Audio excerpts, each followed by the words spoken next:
இப்போ நம்ம சிட்லப்பாக்கம் லேக்கில் வந்து தொடர்ந்து இதை மாதிரி அனௌன்ஸ்மெண்ட்டு பப்ளிக் அவேர்னஸ் அனௌன்ஸ்மெண்ட் பண்ணுற திரு டி.கே. பொன்னுசாமி அவர்கள் நம்ம கூட இருக்கார். ஐயா வணக்கம் சார். வணக்கம் வணக்கம்.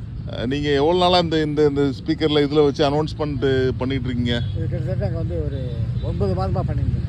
ஓகே, அது எப்படி தன்னெழுச்சியாக நீங்கள் பண்ணுறீங்களா? ஆமாம் ஆமாம் ஆமாம். இது ஒரு நண்பர் வந்து நானும் நண்பர் கோவிந்தன் சொல்லிட்டேங்க. சரி. வந்து ஒரு ஐடி ஊழியர். சரி. அவரும் நானும் சேர்ந்து அது பண்ணுறது. ஓகே. முழுமையாக நான் வந்து காலையிலையும் மாலையிலையும் ரெண்டு வேலையும் வந்துடுவீங்க. வேலையும் வந்து குறைஞ்சபட்சம் 2 மணி நேரம் பண்ணி வைப்பேன், அனௌன்ஸ்மெண்ட் பண்ணியிருக்கேன். மக்களுக்கு வந்து ஒரு அவேர்னஸ் இது. ஆமாம். அடுத்து வந்து அங்கே மெயின் வந்து அந்த ஊஞ்சல் வந்து சின்ன பசங்க ஆடுறாங்க. ஆமாம். அதை வந்து பெரியவங்க ஆடுறாங்க. அவங்கள போய் ரெஸ்ட்ரிக்ட் பண்ணி அவங்கள இறக்கி விட்டு இப்போ சின்ன மட்டும் ஆடுங்க அப்படின்னு சொல்லிட்டு அதுதான் என்னுடைய இப்போதைக்கு உள்ள பெரிய பணி. அதுதான். அது வர்றதுக்கு முன்னாடி இங்கே குப்பை போடுறதெல்லாம் சொல்லிட்டு இருந்தீங்க. ஆமாம் ஆமாம். அது குப்பையெல்லாம் வந்து அதுதான் இந்த ஏரியில் வந்து ஒரு 3-4 குரூப் இருக்குங்க. ரைசிங்னு இருக்காங்க. Rising Chitlapakkam rising. அவங்க வந்து ஏரியில் வந்து அந்த குப்பைகள்லாம் எடுத்து வெளியில் போடுவாங்க. அடுத்து நிழல்னு ஒரு அமைப்பு இருக்கு. நிழல். ஆமாம். ஓகே. அவங்க வந்து இயற்கை மரங்கள்லாம் வந்து இந்த ஓரமாக வைப்பாங்க. ஆமாம், அந்த சைட்லாம் வளர்க்குறாங்க. சரி. வாக்கிங் கிளப்னு இருக்குங்க. அவங்க வந்து ஒரு நாள்கிட்ட வந்து 50 ரூபா கலெக்ட் பண்ணி வந்து இந்த நடைபாதையை வந்து தூய்மைப்படுத்துறது. அந்த தூய்மையாளருக்கு வந்து 6000 ரூபா சம்பளம். அதே போல் அந்த மினரல் வாட்டர் வைக்கிறதுலாம் அவங்க தானா? அவங்க தான். ஓகே. மினரல் வாட்டர் வைப்பாங்க. அது ஒரு 3000-3500 ரூபாய். அது வந்து அவங்க வந்து அந்த பணி அவங்க பண்ணுவாங்க. அது குறிப்பாக எல்லாம் ஓய்வு பெற்ற அதிகாரிகள்லாம் இருக்காங்க. அதில் நிறைய பேர் வந்து ராணுவத்தில் பணியாற்றியவங்க இருக்காங்க, சிபிஐயில் பணியாற்றிருக்காங்க, இன்டெலிஜென்ஸ் பேர் ஐபியில் பணியாற்றவங்க இருக்காங்க. சூப்பர். அப்படி பல இருக்காங்க இங்கே வந்து. அதுக்கு அடுத்து நாங்கள் பண்ணுறது, நாங்கள் வந்து முழுமையாக வந்து ஒரு கண்காணிப்பு போலங்க. வந்து இந்த லெட்ரின் ரெஸ்ட் ரூம் இருக்குது. ஆமாம். அதில் லைட் இல்லைன்னா லைட்டு ஏற்பாடு பண்ணி பண்ணுறது. அது பெனாயில் வாங்கி கொடுக்குறது. ஓகே. ஸோ இதெல்லாம் பார்த்துருக்கோம். ஸோ இது ஒரு நீங்கள் வந்து பணி முடிஞ்சு எப்போ ஓய்வு பெற்றீங்க? நான் வந்து லெதர் டெக்னாலஜி படிச்சுட்டு லெதர் கம்பெனிகளில் ஒர்க் பண்ணியிருந்தேன் 10 வருஷம். சரி சரி. அதுக்கப்புறம் நான் ஒரு 25 வருஷம் சொந்தமாக கம்பெனி வச்சுருக்கேன். தொழில் முனைவோர் தான் நீங்கள்.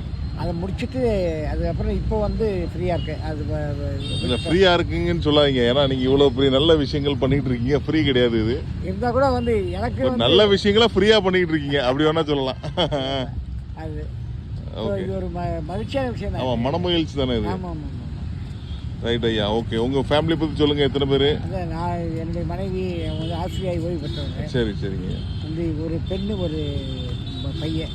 Right right right. டாக்டர் நிறைமதின்னு சொல்லிட்டு மருத்துவராக இருக்காங்க. மருத்துவரில் அது வந்து முனைவர்.